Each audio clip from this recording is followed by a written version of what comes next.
Ya, assalamualaikum warahmatullahi wabarakatuh. Saat ini kita coba review bagaimana tips untuk menjadikan kolam koi Anda ini bisa jernih, ya, tidak keruh, tidak hijau, ya, tidak hijau dan juga bikin koi Anda nyaman, gitu kan. Nah, kita coba mulai jalan-jalan ya sekarang ya. Kita mulai coba review untuk apa sih yang membuat si kolam ini terlihat jernih, gitu kan tuh. Walaupun agak berkabut ini kameranya ya, agak berkabut punten. Agak berkabut sih kameranya. Dan juga mungkin karena cuaca ya, sinar matahari juga belum terlalu menyinari. Jadi seperti terlihat berkabut, tapi aslinya mah tuh, aslinya mah jernih ya. Kalau lihat dari atas tuh. Kelihatan kan? Tuh, si ikannya berkumpul. Jadi, nah, kita coba bahas aja langsung ya soal apa sih rahasia si kolam tuh bisa jernih, bisa celing gitu kan, dan juga bisa terlihat kan keindahan-keindahan si kolam si ikan ini gitu kan. Nah, pertama adalah menjadi faktor si kolam ikan koi itu bisa jernih adalah pertama jumlah ikan pada kolam. Nah, menurut saya itu kenapa jumlah ikan pada kolam, pertama karena kalau misalkan tuh ini sebenarnya sudah lumayan overpopulasi sebenarnya kalau lihat dari ukuran kolam yang sebenarnya tidak terlalu besar dan juga tidak terlalu dalam ini sebenarnya sudah overpopulasi, tapi masih bisa kita tanggulangi ya dengan cara memberi pakan yang tidak berlebihan, karena itu menjadi salah satu faktor. Karena semakin banyak ikan di dalam kolam gitu kan, dan juga semakin banyak si pakan ya, pakan yang kita kasih tentunya akan menghasilkan kotoran ya, kotoran ikan.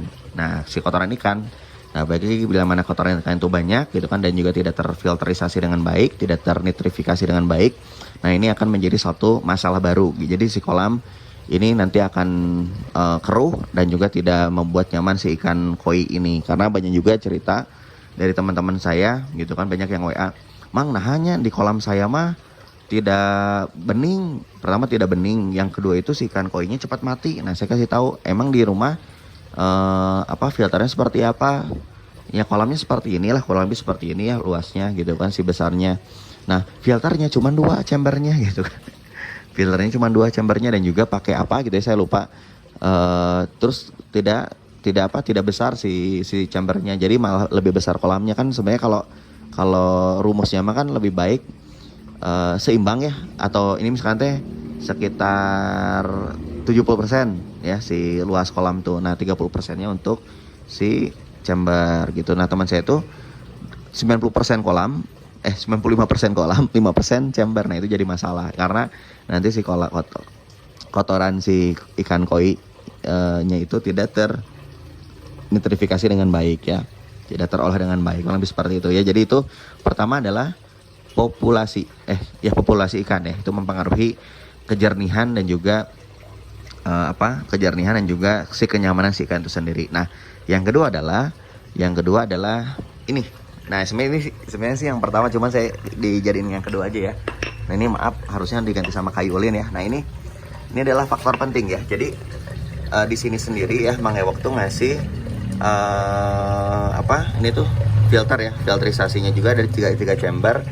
Sebenarnya sih pengen lebih dari 3 chamber, tapi karena ruang dan waktu jadi agak susah. Nah, ini yang paling penting adalah ini ya, filternya itu yang chamber pertama ini diisi oleh filter mekanis. Nah, filter mekanis itu bisa jetmet. Nah, jetmet itu udah di bawah. Yang berikutnya adalah ini jaring nelayan ya, bekas jaring nelayan. Ini juga untuk menyaring ya, itu kan banyak tuh kotoran-kotorannya, kotoran yang mengambang juga gitu kan, dan di dalam juga tapi masih terlihat jernih ya. Nah, masih terlihat jernih. Jadi di sini penting ya untuk filterisasi yang bisa membuat kolam Anda seperti ini ya, sedikit sling lah kurang lebih seperti itu. Lalu juga ini ada biologis ya, biologis. Di sini ada biologis. Nah, isinya itu adalah kerang jahe, terus ada itu apa namanya teh? Ada naon katanya? Oh, ini biobol ya, ada biobol. Sama oyster ya, cangkang oyster yang Mang Ewok pakai gitu kan. Nah, itu di situ, nah itu kan jernih kan ya. Nah di situ nanti dikasih apa, bakteri baik dulu ya, dikasih bakteri baik untuk koi. Sama di sana di chamber terakhir itu ada pompa dan juga ada lampu UV ya, lampu UV. Jadi itu menjadi salah satu faktor untuk sistem filtrasi yang baik ya. Ada minimal sih 3 chamber ya, tapi maksimalnya bahkan bisa sampai 10 chamber ya, dengan ukuran yang lebih besar. Terus banyak yang nanya, ini kenapa ada kayak nyamuk? Nah ini bukan nyamuk ya, saya pun masih bingung ya. Tapi nggak ada ininya, soalnya nggak ada semacam si mulut apa, si jarumnya ya, jarum nyamuknya nggak ada. Jadi masih bingung itu apakah nyamuk atau bukan ya. Tapi yang jelas itu salah satu faktor dan juga tanda bahwa katanya sih gitu ya, si kolam dan juga filter Anda itu sudah mature gitu ya, lebih seperti ini. Dan juga memang Ewok tuh ngasih bakteri baik ya, bakteri baik dari Om Oji ya, Om Oji Jakarta. Jadi waktu itu nyobain bakteri baik ya, bakteri starter ya, lebih tepatnya bakteri starter ke sini. Dan juga ini membantu proses memecurkan si kolam ini. Dan juga sebenarnya ini pun saya kasih ini, saya waktu itu nonton YouTube-nya The Koi Indonesia, Om Ferry Purwo. Jadi Om Ferry itu ngasih saran pakai apa namanya tuh, seperti ini ya, seperti siput apa yang kecil-kecil itu. Jadi siput-siput itu dimasukin ke dalam, dan alhamdulillah bisa membantu proses memecurkan si kolam ini biar lebih pas gitu kan, bisa lebih pas dan juga bisa lebih maksimal. Itu ya soal filter, itu jadi salah satu hal yang penting. Dan juga berikutnya adalah ini ya, ini adalah skimmer. Nah skimmer ini berfungsi untuk menarik kotoran dari permukaan kolam ya. Permukaan kolam di sini kan ya, biasanya kan ada busa, ada mungkin sisa makanan ataupun feses. Jadi nanti masuknya ke sini ya. Masuknya ke sini ya. Tapi ini belum dibersihin sih, karena udah ada lumutnya ya. Belum bersih juga, belum dibersihin. Tapi ini cukup efektif ya awalnya. Karena mungkin pompa kolam ini tuh kapasitasnya itu sekira berapa ya, 5.300 kalau nggak salah, 5.300 liter per jam. Ini ternyata tidak bisa menampung ya, tidak bisa menyedot secara maksimal si peran dari peran dari skimmer ini. Jadi awalnya itu kan, kalau yang ngikutin videonya Mewok ketika kita review kolam ini tuh kan, di awal tuh kan di sana ada semacam